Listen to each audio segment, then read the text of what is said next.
This was me in October 23 during one of my first attempts at mini hurdle drills, and this is me in November 23 during the same exercise. Let's take a look at what I did to improve and what I'm still working at to be able to improve even further and see results on the track. Mini hurdles or wickets are these funky looking metal things that basically force sprinters to correct their posture and running form in order to clear them.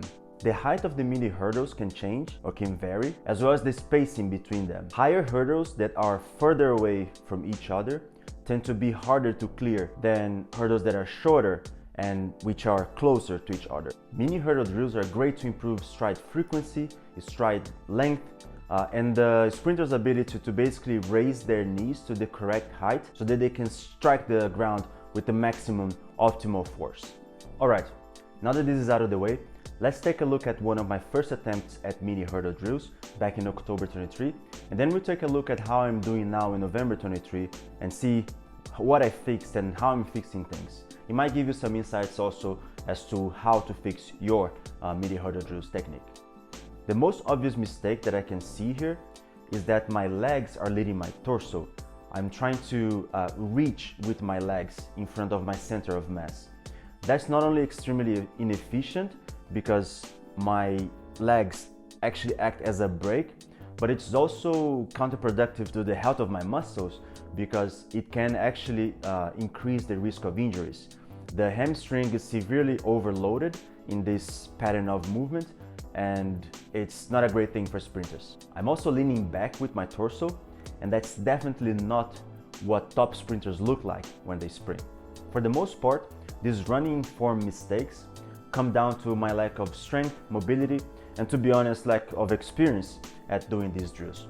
But there is something also about the setup of these mini hurdles that could have contributed to these mistakes. Firstly, the mini hurdles might be a bit too high for me, and my hip flexors are not strong or reactive enough to help lift my knees to the correct height so I'm able to clear the hurdle. Secondly, these mini hurdles are probably laid out a bit too far apart from each other for my ability to clear them. We talked about my hip flexors, they're not like super strong or reactive, and here they kind of also contribute to that. So my torso is leaning back. I'm trying to just basically overstride in order to cover that amount of ground that my body is not able to cover with proper technique. The form here, like, it looks like really wonky, and that comes at a cost. It's highly inefficient to run like this, and there is an increased risk of injury too. Let's take a look at my form when the setup is a bit more appropriate to my level, and also after a few weeks of training, how I developed my technique during these mini hurdle drills. Some of the issues that we talked about earlier have been greatly improved in this new footage. Let's start from the setup. The hurdles are a bit shorter and also closer to each other.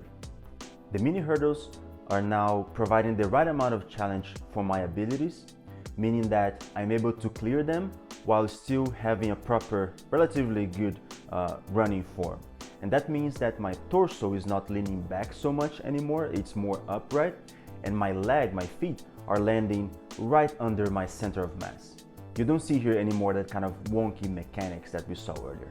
I think if you have the chance to film yourself while doing these drills, will provide an enormous amount of value to you as to what you need to fix in order to do this better, especially if you don't practice with a coach. And you know, most importantly, I knew that my form was not great even before watching this footage. I knew that my technique was not correct.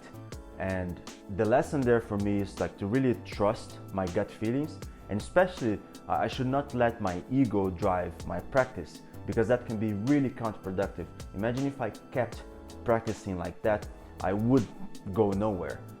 So one tip from me is don't be afraid to scale down the effort by adjusting the setup of the drills to match your abilities, and then you can slowly increase and get better at it.